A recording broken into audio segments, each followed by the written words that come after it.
akenshi iyo turi mu masezerano yaravuzwe ariko tutarayabona natwe ubwacu turireba tukisuzugura n'abantu batureba nabo bakabona ntacyo turicyo ariko amasezerano yasohoye utagiraga ijambo rarihabwa aho utahabwaga karibu urayihabwa utaguhamagaraga atangira no kukubipa akakwiyandikisha ngo mwaramutse mwagize ute ariko mu gihe wari ugitegereje amasezerano atarasohora ntabwo yari yakwiteza sinzibagirwa amakuba wabonye kubwanjye unamye n'umubabaro urigeze mani mwihangane abi byanyu bitarasohora mwe muri guhunga inzira nyabagendwa munyure mu tuyira tw'uduhegene kuko nyine ubu nta jambo mufite ariko Imana ibyo yatuvuzeho nibisohora. Yes, nongeye kubasuhuza abakunzi ba Concorde TV show. Amahoro y'Imana akomeze kubana namwe.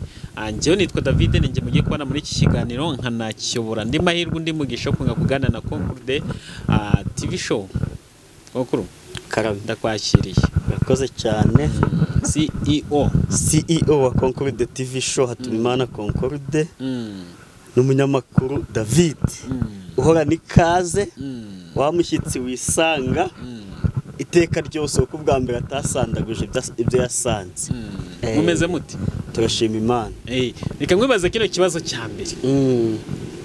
Ni gute umuntu avuga ngo na amahirwe kubera ko yaramutse? Nuko hari abataramutse. Yuzi ko hari abantu bataramutse wowe ukabona waramutse ubyita amahirwe. Iyo uzi ko hari abantu babuze ikintu wowe ukaba wakibonye wowe uba ufite amahirwe cyane.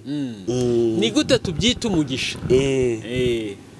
Gute tubyita umugisha? Kavuga ati nundi mugisha nahawe uyu munsi. Aryo umugisha n'amahirwe bigatandukanye. Kandi nanjye ko bajije amahirwe n'umugisha. Ibyo bintu biratandukanye. Burya se umuntu yagize amahirwe, umuntu yagize umugisha.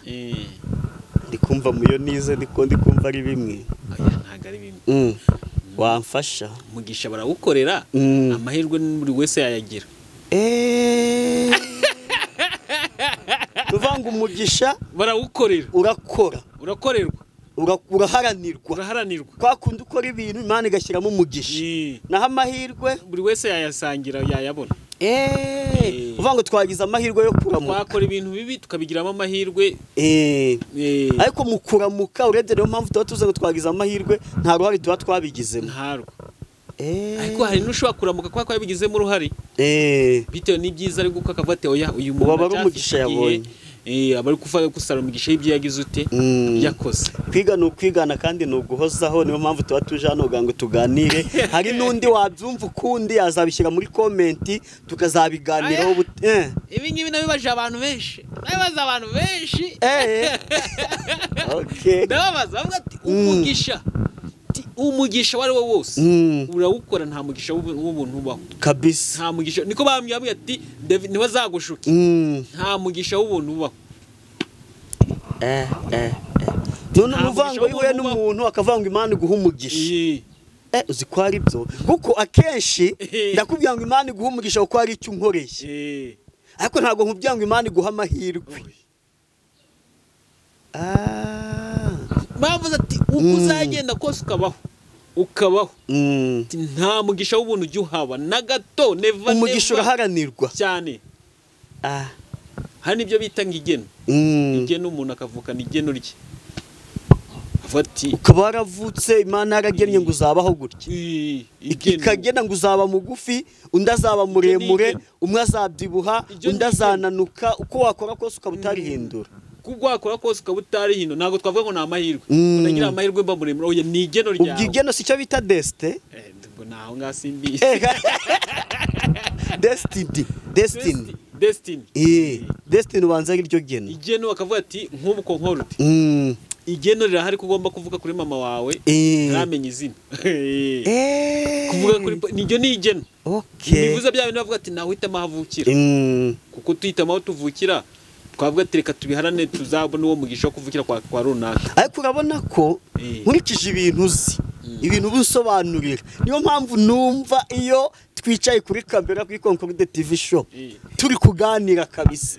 Nanjye hari ibintu byinshi ngenda menya kuko mwiye sine kwiga baruguhozaho urumva uzi byinshi uzi byinshi ni ukuri pe uzi byinshi pe turi kumwe hari byinshi nunguka guseka kugira ute ubwo bumenyi gutyo ibyo uri kusobanurira gutyo ubwo abantu badukurikira nabo baze kutubwira ati ntago ariko babibona kuko iki kibazo baza kukibaza nk'abantu bagiye mu 8 bose bagusubiza ukaba waramaze kubimenya harimo bajyamo gakeya bakatandukanya ariko ugiye gufata ukareba ikibazo ukuntu kimeze babaje nk'8 barindwi bakagusubiza bijya gusa tubifata uko nkuko kandi koko niba unagiye kubireba usanga no muri biba bigenda byanditse abantu benshi bagiye bakora umugisha bakawuhabwa hari abandi bantu baje bikaba ari igeno ryabo kabisa bikaba ari igeno ryabo uvuga ngo icyo umuntu amenya nuko umugisha ukorerwa ubwo nsabira umugisha n'umuntu wankandiye akanyenyeri mu gitondo ariko nanjye nakagukandiye unsabira nanjye musabira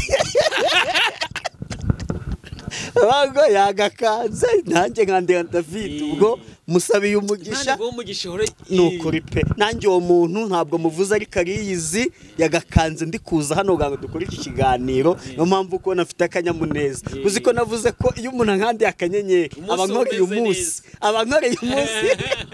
abankoreye umunsi kabisa yakoze rero Imana imuha umugisha yakoze nanjye ngusabiye umugisha Imana ibyumva hari abantu bavugaga tugiye kwita tukivaho bavuga ngo nukubera iki mbese nk'abanyabyaha ngusanga bakize babantu basenga bavuga ngo Imana izabasubiza ntibakire cyane kubera iki bano bantu badasenga ubusanga bafite amafaranga bafite ibizu byiza bagenda mu modoka meza kandi badakijijwe ubwo na amahirwe y'abaragize turabibaza niba ari amahirwe niba ari igeno niba ari umugisha bagize ntago mbizi ndi kumva ryaba ari igeno Imana arabageneye nyine ngo bazabaho gutya sibyo noneho kuko nabo uko biri kose ntago babanganya ariko muri kwa gukora Imana igashyiramo umugisha ugenda usanga batandukanye bitewe n'umugisha baba bakoreye hari n'abantu bajya mu isoko bose bajyanye umwe akagira amahirwe undi akayabura cyangwa mugiye gusaba akazi kamwe bakavuga ati okay twe dushingiye kuri iki twifatiye unguye kandi mu by'ukuri mwese ibintu byose mwagize ute mwaranguye ari bimwe ugasanga uwo muntu yigira amahirwe avuga ati njye nagize amahirwe mpura n'umuntu uje hano from nowhere umuntu mugashingira cano rimwe oya ibyo byo gusabizamo umugisha n'umugisha ariko hari n'ababigiramo amahirwe mugashingira cano rimwe ingoda kagira amahirwe ibintu bimwe akarebwa cyane urumva akarebwa cyane wowe nturebwe cyane abantu bagakanda subscribe uri benshi wowe bakagira ubwo n'umugisha n'amahirwe aba yagize urumva niba twakoze ikiganiro kimwe kandi cano zacu zingana nje nkarebwa cyane wowe nturebwe cyane aba ari amahirwe nyine tu wagize amahirwe wo barakureba ariko nyine ntago byagize ariko ashobora kurebwa cyane wowe bitewe n'umugisha ufite ibyo wakoze bikakuviramo umugisha kuruta we wawe undi wagize amahirwe bivuze ngo rero ibintu byose kubisobanura ni hatari bijya biza ugasanga bibaye nka siyanse ugasanga bibaye siyanse biradukomereye ariko byibura tuba tugerageje gusobanura ko tubyumva abari ku bumenyi dufite n'abadukurikiye hari ubwo bafite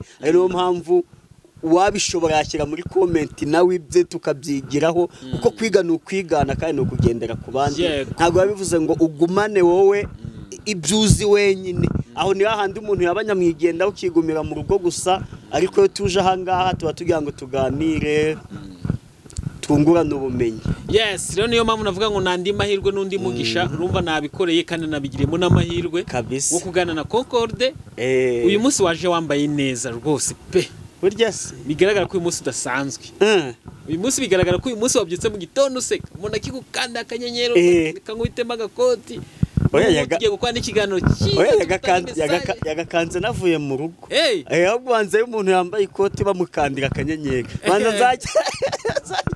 banzajya mpora nambara amakoti ugango ndebe ko akanyenyeri bicamo se ubwo rero Imana yemeye ko uyu munsi uza kugenda gutya koko ubundi iyo umunsi urangiye bikwigisha ukabona umunsi urarangiye bikorera iki iyo umunsi urangiye nka gutya ukabona urarangiye ejo dutanye ubundi nawe ukarangira ni bese bigenda bigusigira iyo umunsi urangiye mbona ko ari amahirwe nagize no kongererwa iminsi yo kubaho kuko hari ababa bakoze impanuka bakaba bari mu bitaro, ababa bapfuye kandi ngira ngo abenshi nta ruhare baba babigizemo no igihe cyabo kiba cyageze. Ubwo rero twe tubonye turambye turamutse bituganisha ku kuramba, numva ari amahirwe nkabishimira Imana. Yes. Bisobanuye iki ku muntu utaye agaciro cyangwa igiciro cy'ubuzima aba yabyutse mu gitondo ahumeka? Utabiha agaciro? Kuba yabyutse ahumeka gusa. Ubona umwana w'ingayi. Wenda ugasanga ntabwo abashima kabisa, uko urabona kenshi umuntu yasinziye ntabwo abazi yari pe, ntabwo ubuzi iyo wagiye ubwo rero ubonye so hati wasinziye nk'amasaha 6 amasaha 7 ukajya kubona ukabona urakangutse urambuye amaso ukabona biremeye urarebye umva ukumva ubwonko buracyakora neza. Nukuri pe ibyo bintu abari byo umuntu umuzima abagomba kubiha agaciro kabari amahirwe aba yagiriwe pe kubona umunsi. Hari abantu bafatawe n'ibintu baronze ku munsi cyangwa se inyungu bungutse ku munsi bakumva kazo z'agaciro cyane bakavuga ati uyu munsi nagetinze iki ngiki cyangwa nageninze iki ngiki icyo cy'agaciro kuruta ubuzima wageninze mu gitondo kibyuka. Nose ubundi ibyo bintu wabigize nyine nturamukuri muzima wabimaze iki? Ubwo se wabigiye utari muzima? Wapi Nuvango uyu munsi uri gukora hari ibyo wungutse, noneho ejo iyo ubyutse ukabona uri muzima ko nundi kubyuka ukaramuka nta ruhare wabigizemo. Niyo mpamvu ugomba kubiha agaciro uti ubwo naramutse na bya bindi niriwe ejo ndi kwiyuha kuya ndi gukora uyu munsi ndabikonsoma nyine nanjye mbirye nk'uko nabiruhiye. Hari abantu ibyo ndabishinga cyane cyane iyo tugiye ngo mu rusengero sinzi niba wemera ubuhanuzi ariko wambwiye kubwemera ko mwemera umuntu bakamuhanura ati Imana igukureho impanuka, Imana urakoze, Imana ikoze ikintu kinini ku buzima bwawe, ikurindiye ubuzima, ikurinze kanseri, Imana urakoze shimwa, Imana igukije indwara zo mu nda shimwe. Imana yavuga ati ikirenze kuri ibyo iguhaye imodoka ukahita kubita hejuru ukamenyesha kumena ibati. Ndavuga ati ikibi gifite agaciro kurusha ikindi ni ikihe? Kiba gifite agaciro ni ubuzima, kuko ufite ubuzima ibintu wabishaka ukabigeraho urumva. Ariko abantu benshi dukunda nyine bya bindi urahita ubona ako kanya, nuvuga ngo ubuzima akumva ko nyine ntabwo agaciro cyane kumva ko Imana imurinze kuba yakora impanuka ikabimurinze uburwayi, ariko bavuga ngo imodoka agahita abyina. Ese buriya reka nkwibarize iri jambo nawe waryivugiye burya se iri ngiye kukubwira ngo uyu muntu agihumeka aba ari umukandida w'ubuzima bwiza. Yego, ubwo bivuze ngo ufite ubuhanuzi bwa mbere buriya byakabaye byiza ko umuntu bamuhanura ngo Imana iguhaye ibi bintu bijyanye n'imitungo n'ubutunzi n'iki n'iki kurusha uko baguhanura ati Imana iguhaye ubuzima. Nuvuga ngo ubuzima iyo bufyiza ibyo byiza babikeneye nyine kuko abari kubikorera nabwo twabuza yuko umugisha uharanirwa. Bivuze ngo si ngombwa ko baguhanura ngo uzatunga amamodoka ngo uzatunga amazu kuko kuba ufite ubuzima buvuze ko ibyo byose ugize ute byemerewe. Ntabwo ibyo bivuze yuko kuba ufite ubuzima urumva icyo kintu nyine urakibona ako kanya, none ubuhanuzi bukongera ibyiringiro yuko bya bintu uzagira ute uzabibona. Dufata urugero kuba ndiho ushobora kumamagara uti kuko rude ngwino mugabiye inka sibyo kuko ndiho nyine wampamagaye. Nuvuga ngo ubimbwiye kuko ndiho, ariko narapfuye ntiwampamagara ngo ugire ute ngo ubimpe. None ubuhanuzi nabwo buhishura ibizatubaho mu gihe kizaza, ukumva icyo gihe uba ufite amakuru. Ariko nyine nanjye mba nibariza nk'abantu bari gutekereza gutyo ko umuntu aba afite ubuzima kandi ari umukandida w'ibyiza byose biboneka hano ku isi. Nanjye ibyo ngibyo ndabyemera kuba ugihumeka uri umukandida w'ibyiza byose bigaragara hano he ku isi. Bivuze nk'ibyo rero kumara kumenya ko byose ubyemerewe bivuze nk'ubuhanuzi si ngombwa. Ubuhanuzi ni ngombwa kuko uzarama buradetaya urumva. Nuvuga ngo uri umukandida w'ibyiza ariko ntabwo uzi ntabwo byose uzabitunga ntabwo ibyo byose uzi ngo ni ibihe. None bakubwira tuzatunga inzu undi bakamubwira tuzatunga indege ubwo tuvuga uti nyine uko biri kose nge muri hahandi imbere umukandida urumva ikigiye kubanza ni inzu bigenda bitari ikintu ukeneye kigiye kubanza ni inzu. Ubuhanuzi ni ngombwa pe. Ubundi ubuhanuzi muri rusange n'ikihe cyizere bugarurira umuntu cyangwa bufasha iki muntu? uvuga ngo ubuhanuzi mu myizerere, yes, mu myubakire y'ubuzima mbese bwongerera umuntu icyizere. Nuvuga ngo ubuhanuzi nyine bari amasezerano hawe, sibyo? Ubu David ngiye nshobora kukubwira ngo David nzaguha inzu. Iyo mvuze ngo nzaguha inzu, nawe utangira gushakisha ibikoresho uzashyiramo, sibyo? Niba Imana ivuze ngo nzaguha akazi, ukaba uri umushomeri wicaye aho ngaho, biguha kuraje yo kudepoza. Urumva hari igihe wacitse intege zo kudepoza, none kwa kundi Imana ikubwiye ngo nzaguha akazi, bikaguha imbaraga ukadepoza, ukajya gukora examen, icya mbere ugatsindwa, icya kabiri ugatsindwa, aho ukavuga uti Imana yambwiye yuko izampa akazi, ntabwo yambwiye isaha, reka nkore. Ariko mu gihe wundi utarabonye ubwo buhanuzi cyangwa se amasezerano, hari igihe kigera agacika intege, akabura ikintu cyo kumukomeza. Ubuhanuzi rero buradukomeza mu rugendo tuba turimo. Yego. Yaseka tujye mu ijambo ry'Imana kokoro. Seka abantu bari buze gufashwa n'ijambo ry'Imana tugiye kumva. Bakaryizereramo, bagakuramo n'ubuhanuzi bwabo bwose. Yego. Yego, ni karibu. Mbere yo soma reka tubanze dusenge twiyagize Imana kugira ngo iduhe amahirwe cyangwa se iduhe n'umugisha wo kugira ngo ibyo tugiye kuvuga ubundi wenda mu magambo makeya, reka mbwiye bano bantu badukurikiye mu magambo makeya, mugihe utiyizeye neza, sibyo? Kuri umukristo wakoreye uwo mugisha, bavuga ati Imana nubwo nzi ko nta kureba uno mugisha, ariko na umwe mu banyamahirwe bawufataho, bafata kuri ibi bintu, ariko niwe warakoreye ibyo bintu ukavuga ati Imana nakoze ibinkeneye umugisha wawe, uzayibutse gutyo. Ariko niba utizeye kutakora umugisha, bavuga ubundi Imana ihora itanga amahirwe, ihora itanga amahirwe, ukavuga ati nubwo waba warakoze ibingibi ariko uracyafite andi mahirwe. Kavuga ati nubwo nakoze ibingibi Imana ndabizi nta mugisha nkwiriye, ariko mu banyamahirwe baheza amahirwe buri munsi, umpaye amahirwe nabona umugisha. Imana ishimwe cyane. Tuyagize Imana turagushimye, tuguhaye icyubahiro ko waturinze. Twabonye ku iki gitondo cya tariki 20 z'ukwezi kwa gatanu turi bazima, ni amahirwe twagiriwe, turabigushimiye, izina ryawe nirishimwe. Watugiriye ubundi buntu bwo kuboneka ku izi kamera za Concorde TV show kugira ngo tuze kuganira n'abadukurikiye.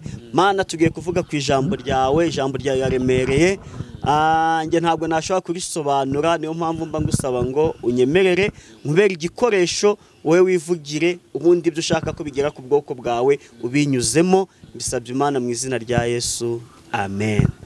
Reka twihute dusome ijambo ry'Imana riboneka mu gitabo cy'ibyakozwe n'intumwa, ibice 2, tuye ku murongo wa 14. Mutwe w'amagambo aravuga ngo Petero abasobanurira ibyabaye, abemeza ibya Yesu. Murongo wa 14, ariko Petero ahagararana nabo 11 ababyiza ijwi rirenga ati yemwe bagabo b'i Yudaya n'abatuye Yerusalemu mwese mwe, ibi mubimenye kandi mwumviriza amagambo yanjye.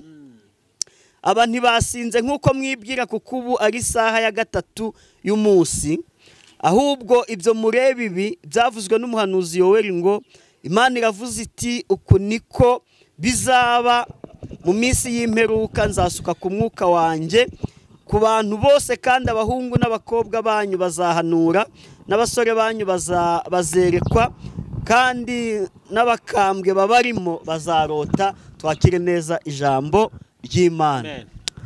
Aya magambo dusomye,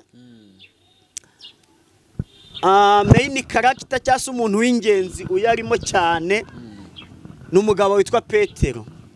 Aya magambo nayahaye umutwe ugira uti ibyacu nibisohora tuzavuga dushize amanga. Ibyacu nibisohora tuzavuga dushize amanga. Ibyacu nibisohora tuzavuga dushize amanga. Uyu mugabo Petero ndamushyira mu bice 3. Igice cya mbere ni igihe ari umuntu usanzwe ataraba intumwa ya Yesu. Ataraba intumwa ya Yesu yari umurobyi. Yari umurobyi, ndibuka ari umunsi umwe yajyanye na mwene se witwa Andereya, bajya kuroba mu nyanja ya Galileya, bari kumwe na bene Zebedayo ari bo Yakobo na Yohana, bari kuroba. Barangije bari kuroba nijoro, bakesha ijoro ryose nta kintu babonye. Noneho mu gitondo nyine bakuruye inshundura bazishyira hariya ku nkengero z'inyanja baricara byumvikane baba bari kwiganyira. Petero ari kubwira Andereya ati ubwo ndagera mu rugo madamu n'abana ntafi mbashyiye ndababwira ngo iki. Undi ati noneho niba nawe ati ejo bundi bwari wazibonye. Andereya ati nge noneho nta nubwo mperuka gufatisha ifi. Mu gihe bari muri ibyo ngibyo umwami Yesu barahageze arabaza ati kuki mwiganyira byagenze bite? Bati twakesheje ijoro mwigisha turoba ariko nta kintu twabonye. Amen. Yesu arangije abwira ati nimufate izo nshundura muzijugunye mu nyanja ubundi murebe uko biragenda. Abahanga abantu baturiye ikiyaga cyangwa se inyanja akenshi kuroba baroba nijoro. Impamvu baroba nijoro ababizi ubwato haba hariho bajya bashyiraho itara rimurika hasi. Itara rimurika hasi noneho iyo riri kumurika isambaza cyangwa amafi bikurikira rwa rumuri mu mazi y'ino rumuri rwamanutse noneho isambaza ziri hasi cyangwa amafi akazamuka kuri rwa rumuri agahita agwa mu mutego.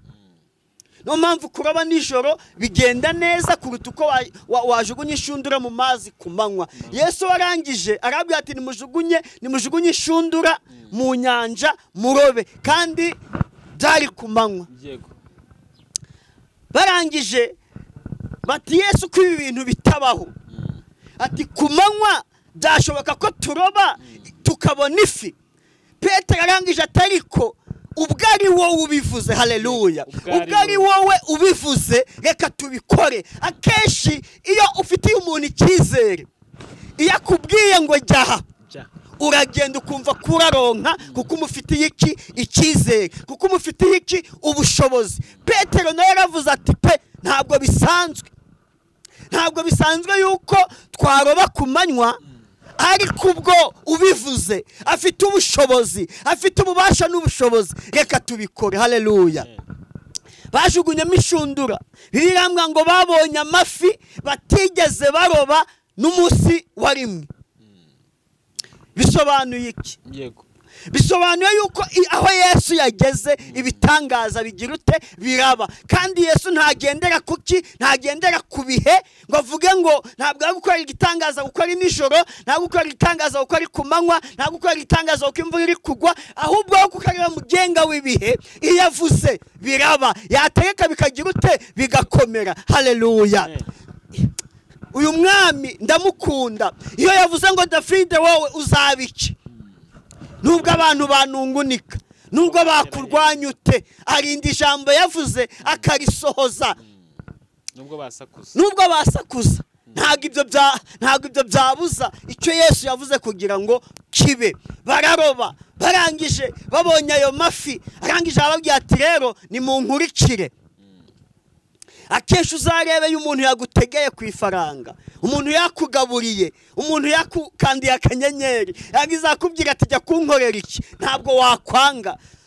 Petero na Andereya nabo kuko bari bakesheje ijoro ntafi babonye, umwami Yesu ahageze atuma baziroba barazibona, ababwiye ngo munkurikire.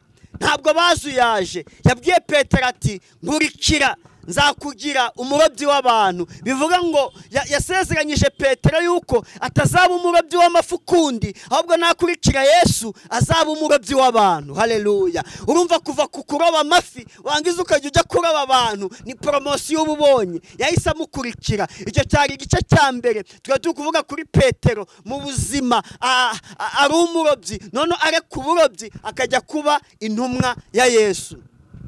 Ikindi gice cya kabiri cya Petero ni igihe yari intumwa ya Yesu. Petero ari intumwa ya Yesu, urebye ubona ari nawe wari duwaye w'intumwa. Yesu ajya kubambwa kugira ngo aducungure, Petero aravuze ati mwami wanjye ntabwo bakunkuraho. Yuda mugambaniye baje kumufata, Petero ati ntabwo mwanjyanira umwami ndi kureba. Igitero cyari kije, Petero yari afite inkota abayikuyeho, umwe amuca ugutwi. Yesu angije amubwira ati umva Petero, uru rugamba turi kurwana ntabwo ari urw'intwaro ahubwo ni urw'umwuka. Afata kwa gutwi agusubizaho kuri wa muntu. Ariko Petero yarakoze neza. Ntabwo waba uri escort ngo ubona fande baje kumufata nurangiza nawe ufite imbunda ngo ubure kurasa. Ariko Yesu yamubwiye ati hoya, uru rugamba si urw'umubiri, si urw'intwaro, urugamba ni urw'umwuka. Kuko yari kugira ngo asohoze ibyanditswe n'ubundi aducungure nuko tuze kuba ubwoko. Umwami nahabwa icyubahiro. Amen.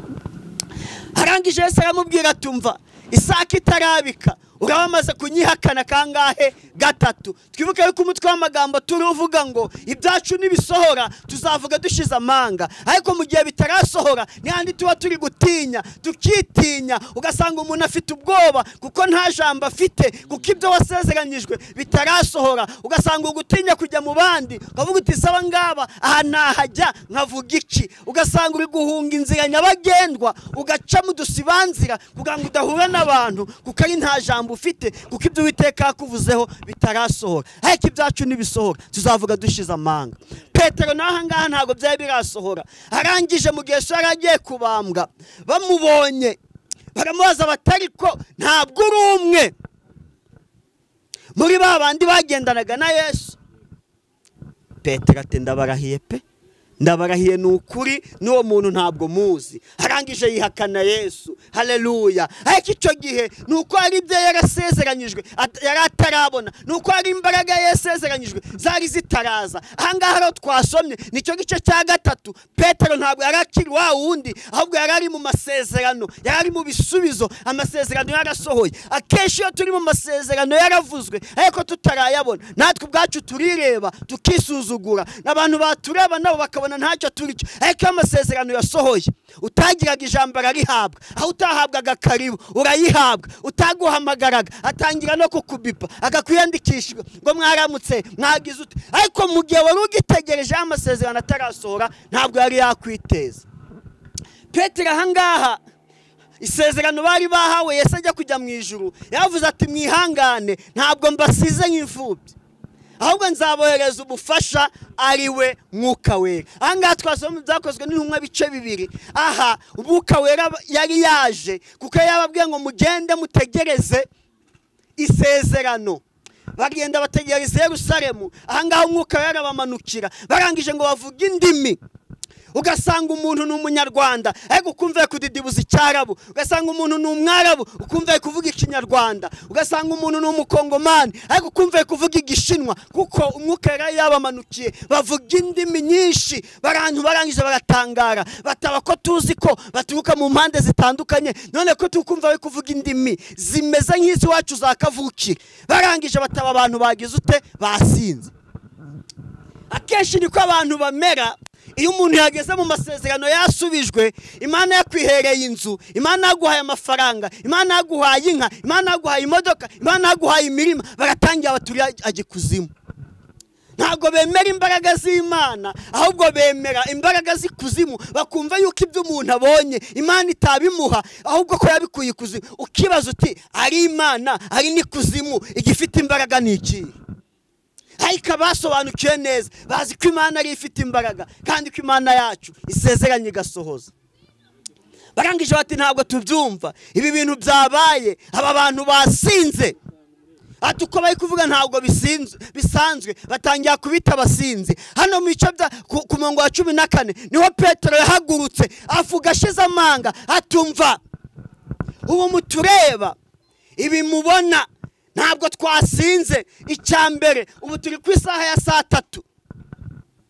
Nuwasinda koko yasinda 3 za mu gitondo.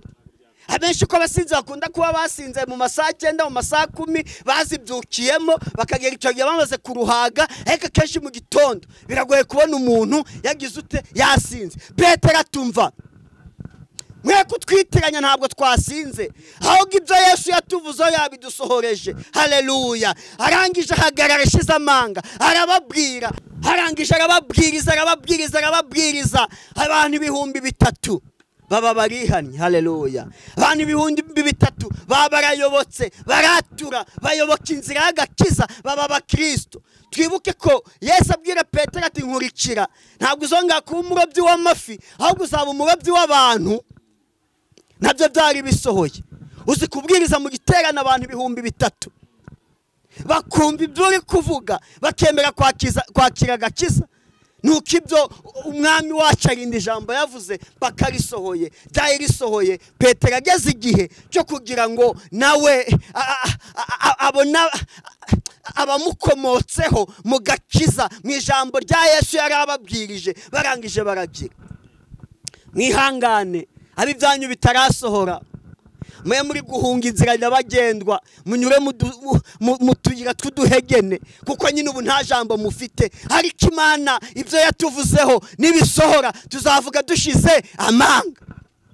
Inama y'ubukwe batadutumiragamo, nitubona amafaranga bazajya bavuga batayikomeye mwese ntago turatangira ubu konkora idataraza. Haleluya. Kuko bazi ko mu gihe cyo kwitanga nzaba ndashyiraho imwe. Niba bazi ko ndashyiraho miliyoni imwe, se mu gihe undi wagomba gushyiraho menshi agashyiraho 200, bagomba gutegereza umuntu akabanza akaza, kuko uri mu bisubizo by'amasezerano yawe. Ariko ubu ngubu niba umuntu atabirimo, uri kubura nka mitiyo, ubipa umuntu ntakwita, uramubipa akakurya sini, cyangwa se wanamuhamagara ntakwitabe kuko ntacyo uri cyo. Ariko abantu bazi ubwenge mwe kujya murebera abantu hano, kuko uzi pereza yanjye ko afite irange ntabwo yize. Wamenya ibihe ndimo ubu ngubu, ariko ejo hazaza hanjye ntabwo uhazi. Ariko uri umuntu ufite iyereko, wanyubaha. Haleluya. Wanyubaha. Abanyarwanda bagira imigani myinshi, bavuga ngo nizibika zari iki, zari amagi. Ushaka kubona umuntu yiruka mubona ameze nk'igi, utazi ko azavamo igisake kizima. Yego. Haleluya. Amen. Wangiza ukamusuzugura, ariko yuza ubwenge, umuntu umufata neza, none amasezerano yazasohora nawe akakwibuka.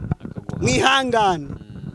Wa mwanya mu Getsemani sinzawibagirwa, ubwo wabiraga ibyuya bisa n'amaraso.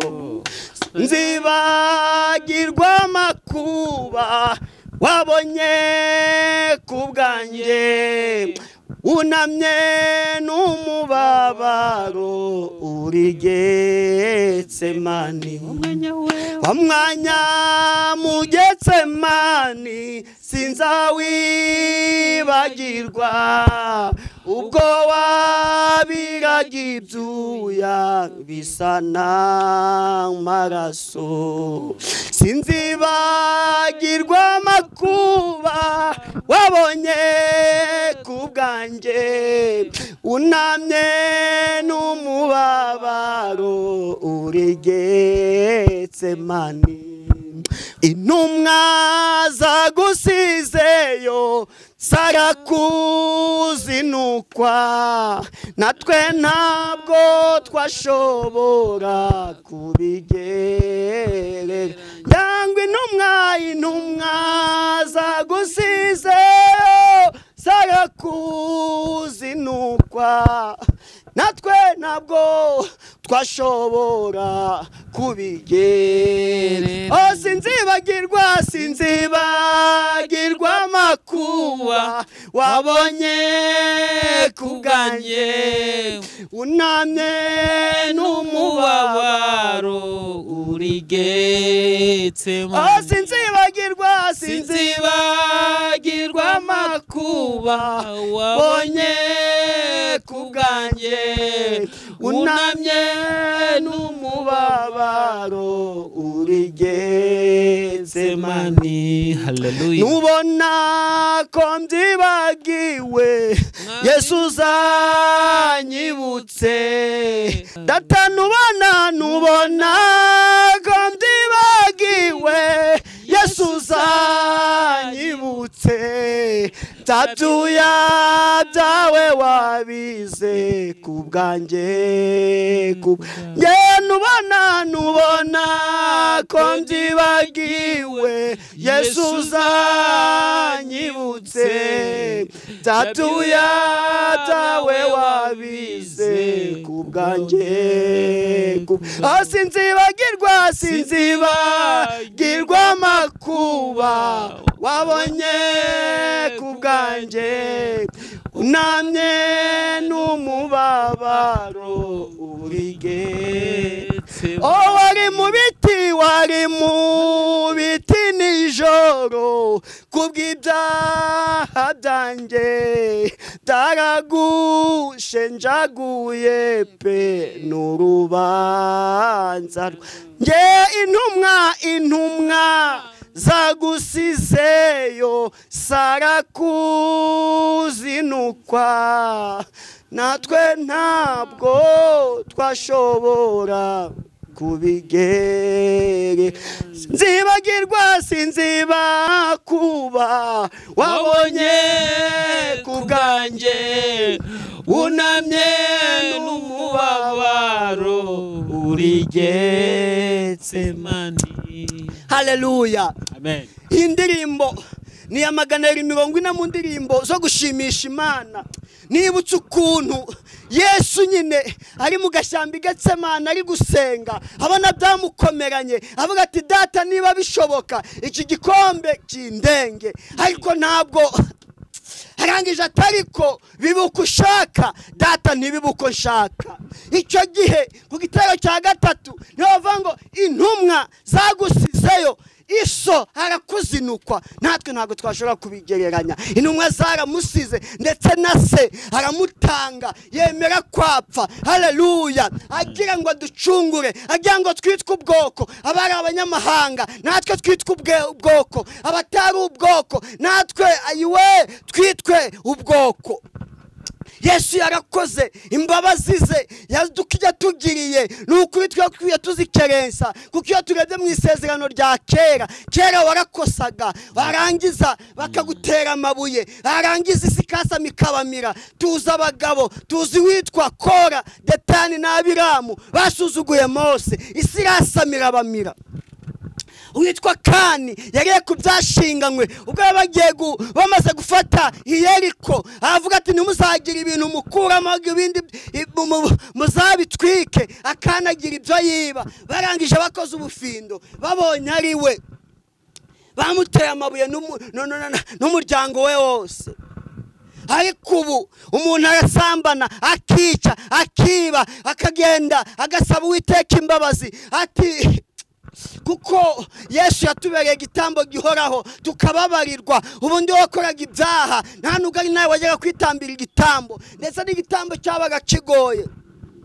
Ahenshi byasabwaga amapfizi y'intama cyangwa ikimasa cy'umushishe cyangwa se inuma y'intungura. Muzi ukuntu inuma yirukanka kugira ngo uzayifate nirangiza ujye kwitambamo igitambo kugira ngo ubabarirwe, byabaga bigoye. Ariko twabonye ntama w'Imana yatubereye igitambo gihoraho. Uwo mwami nashimwe, uwo mwami akwiye icyubahiro, uwo mwami akwiye guhimbazwa. Ayiwe bene data muteraniye hano, nimwishime Yesu yaratwitangiye, niwe wabambwe ku musaraba kugira ngo twese dukizwe. Bene data muteraniye hano, nimwishime Yesu yaratwitangiye, niwe wabambwe ku musaraba kugira ngo twese dukizwe. Muze twese dushima uwo mwami, kuko ari ukwiriye gushimwa. Isi yose imuha icyubahiro, kuko yose yayihaye amahoro. None suba intama tuba tuzikura he zo gutamba ngo tubabarirwe? None twabonye ntama w'Imana ukiza ibyaha byose by'abari mu isi. None suba intama tuba tuzikura he zo gutamba ngo tubabarirwe? None twabonye ntama w'Imana ukiza ibyaha byose by'abari mu isi. muze twese dushima uwo mwami kuko ari ukwiriye gushimwa isi yose imuha icyubahiro kuko yose yayihaye amahoro kera wakosaga rimwe ugahita upfa none turakosa tukababarirwa ibyo byose tubikesha umwami Yesu kubw'amaraso ye yamennye kera wakosaga rimwe ugahita upfa none turakosa tukababarirwa ibyo byose tubikesha umwami Yesu kubw'amaraso ye yamennye yarakoze kutumenera amaraso yarakoze kutubera igitambo gihoraho yarakoze uwo mwami nashimwe yarakoze kutubera umuhuza na Yesu ubu ntitukitwa abagaragu ahubwo turi inshuti ze haleluya natwe twabaye abana mu rugo umwami Yesu ankunda ndamahoro kubw'imbabazi ze nyinshi ndamahoro nuragije niragije Mana data nguma muri Yesu Kristo nejejwe n'umwuka wera ndamahoro niragije Mana data nguma muri Yesu Kristo nejejwe n'umwuka wera ndamahoro naho hazi ibyago byinshi ndamahoro Yesu n'umukiza wanjye ndamahoro nuhagiwe n'amaraso nkomezwa n'ubuntu bwinshi kandi amfashe n'ukuboko ndamahoro byose biza mbera byiza ndamahoro no mu byago nzaririmba ndamahoro naho napfa nziko nkundwa n'Uwiteka Yesu amibyo nkena byose ndamahoro byose bizambera byiza ndamahoro no mu byago nzaririmba ndamahoro naho napfa nziko nkundwa n'Uwiteka Yesu amibyo nkena byose ndamahoro haleluya byose bizambera byiza ndamahoro no mu byago nzaririmba ni hahandi iyo wifitiye umwuka wera agwa kwihanganira ibibazo byaza ahubwo ukiririmbira ukumva wuzuye umwuka wera ukumva urabyibushye haleluya Imana ishimwe cyane Imana ishimwe cyane kandi habwa icyubahiro impamvu turirinze cyane hari abagiye dusaba muri komete batari kuducishamo uririmbe na za ndirimbo zawe nagiye ndirimba harimo izanjye ndetse n'izo mu gitabo naririmbye kugira ngo dukomeze nyine twishime no mu byago David zaririmba ndamahoro naho napfa nziko nkundwa n'Uwiteka ndamahoro bitwaye iki niyo ngo nakwipfa nziko nkundwa uziko gukunda n'ubundi uziko wapfa ukamusanga uramahoro yego twisengere nukuri twisengere ndafashishwa naho napfa nzi ko nkundwa n'Uwiteka ndamahoro. Umugabo Shadraka na Meshaki na Abedenego Yego bagiye kujugunywa mu itanura ry'umuriro. Yego Baravuze ati nawe yadukiza kabisa n'ahatadukiza. Yego Icyo tuzi twarakimenye Yego tugikomeyeho Yego tuzakirambaho Yego ntago dukanywa na biratubona hariya kabisa. Mana ishimwe. Bati Nebukadineza we nubwo iyo Mana yadukiza cyangwa ntidukize ntidushobora kubararira iki kigomana cyawe kuko tuzi Imana nyamana kudukiza irabishoboye, ariko ntituyitegeka ngo idukize. Urumva, ntituyitegeka ngo idukize. Nitadukiza rero ntacyo bitwaye kuko Uwiteka aradukunda turamaho naho ndiho naho napfa. Bivuga ngo nubwo uriya muriro wadutwika ntacyo tubaye, byaba ari igare ryacuga ngo tujye mu ijuru n'undi dusanga umwami wacu dukunda. Mana ndagushimye nguhaye icyubahiro, wari umwanya w'ijambo ryawe, reka turyakirane n'imitima myiza. Mana ibyo ntashoboye wowe usobanurira ubwoko bwawe mu izina rya Yesu, amen. Yes, ndagushimiye cyane. Numva nta bindi bintu narenzaho usibye kwibutsa abantu badukunda kuri Concorde TV show ngo baze gukora subscribe, comment na share. Ibyo nabyo bintu birakenewe cyane kandi ni ibintu byubaka ku murimo w'Imana. N'ibintu byose babona byadushyigikira kugira ngo umurimo w'Imana utere imbere, cyane itere imbere, tugane ibintu byiza by'isanamitima byo guhumuriza abantu. Ndatekereza ko hano twavuga amagambo menshi meze ntaga ijambo ribitwa twavuze, kandi wumvise ari ijambo ribitwa twavuze rikaba tamunyuze atwandikire. Yesu anatubabarira. Naho ndiho naho napfa nziko nkundwa n'Uwiteka, Yesu amibyo nkena byose ndamahoro.